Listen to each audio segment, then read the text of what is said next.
लगी होगी। उत्तान पाद बोले भूख तो लगी है रानी, अगर कुछ हो तो हमें दे दो खाने। रानी बोली महाराज और तो कुछ नहीं है, आधी रोटी जौ की रखी हुई है, आधी रोटी जौ की धरी है।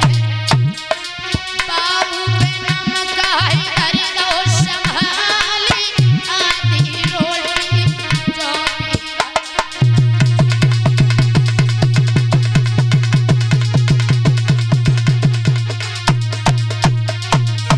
ध्यान रखना भैया।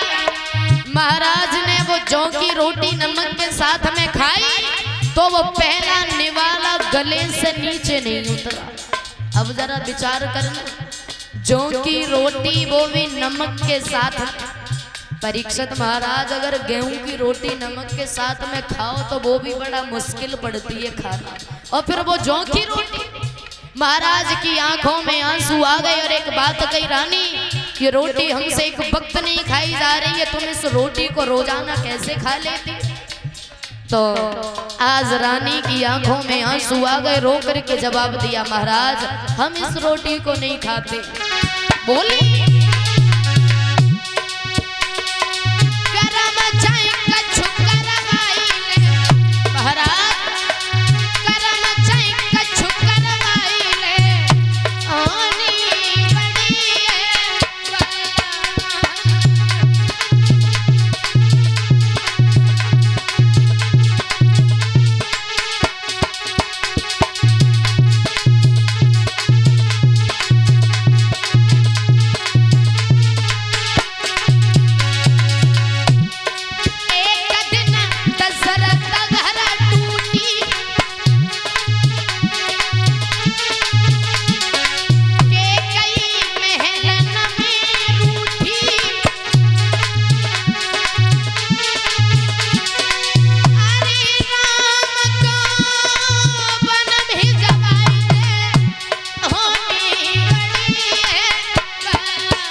इधर रानी को रोता हुआ जैसे ही देखा, कहने लगे महाराज रानी हमने तो तुम्हें बहुत समझाया था लेकिन तुमने हमारी एक भी बात नहीं मानी, और ये 201 रुपए हमारे पास में आए हैं लालू यादव की तरफ से ग्राम बड़ौदा, और लिख के भेज रहे एक भजन सुना दीजिए। अभी सुनाएंगे भैया थोड़ी देर में।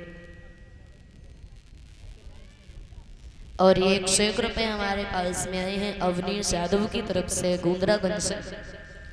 बोलिए वाक्य हरि लाल की। महाराज ने रात्रि भर रानी के यहाँ पर आराम किया। सुबह जब हुआ जैसे ही चले तो क्या देखा, दरवाजे पर सुरची खड़ी थी, और जैसे ही देखा आते ही आते कहने लगी महाराज से, क्यों महाराज कहाँ थे? महाराज कुछ नहीं बोले। सुरची कहने लगी मैं कुछ पूछ रही हूँ तुमसे, कहाँ थे सारी रात? और तुम बोलोगे क्यों, हमें पता है उस सुनीति के घर पर थे ना, लेकिन वो दिन याद करो मैंने तुमसे मना किया था कि महाराज कभी भूल करके भी उस दासी के घर पर मत जाना, लेकिन तुमने हमारी बात नहीं मानी। महाराज उत्तानपाद ने मन में विचार किया, अगर थोड़ी देर और शांत खड़ा रहा तो ये स्त्री पता नहीं क्या बोल जाएगी। आगे बढ़े और एक बात कही, सुना सुरची, अरे आते आते तुमने उस रानी को घर से बेघर कर दिया, और अगर फिर भी तुम्हारी आत्माओं में तसल्ली नहीं है तो ले जाओ तलवार और जाके उसे मार दो। और जैसे ही महाराज थोड़े से क्रोधित हुए, सुरची चुप हो गई। कहने लगे क्षमा करना महाराज, हमने सोचा तुम सुनीति के घर पर थे। महाराज कहने लगे सारी रात दरवाजे पर पड़ा रहा, तुम तो आराम से सो गई, लेकिन यहाँ पूछा है नींद आई या नहीं आई। सुरची ने कलाई पकड़ी, अंदर लेके गई। महाराज ने भोजन किया, धीरे धीरे जो कुछ समय बीत गया, बताया जाता है दोनों रानियों ने एक एक पुत्र को जन्म दिया। एक बेटा सुरुचि के गर्भ से हुआ, एक बेटा सुनीति के गर्भ से हुआ। एक राजा के दोनों बेटा हैं, एक राजा की दोनों रानी है, अंतर बहुत बड़ा है। एक रानी बेचारी पूरे दिन काम करती है, मेहनत करती है, शाम को भरपेट भोजन भी नहीं। एक रानी के पास इतनी दासी है, इतनी सेवा करती है, उस रानी के पास इतना भी कोई नहीं है जो उसे कोई पानी तक पिला दे। एक बेटे को नहला धुला करके दासियां पालने में झुलाती, और एक बेटा पत्तों पर धरती पे सुलाया जाता है। धीरे धीरे समय बीतता चला गया, दोनों बेटों का नाम रखा गया। जो सुरुचि से पुत्र हुआ था उसका नाम उत्तम रखा गया, जो सुनीति से पुत्र पैदा हुआ था उसका नाम ध्रुव रखा गया। दोनों बेटा जब थोड़े थोड़े सयाने होते हैं, 5-5 वर्ष के जब हो गए, देखिए उस निर्दयी सुरुचि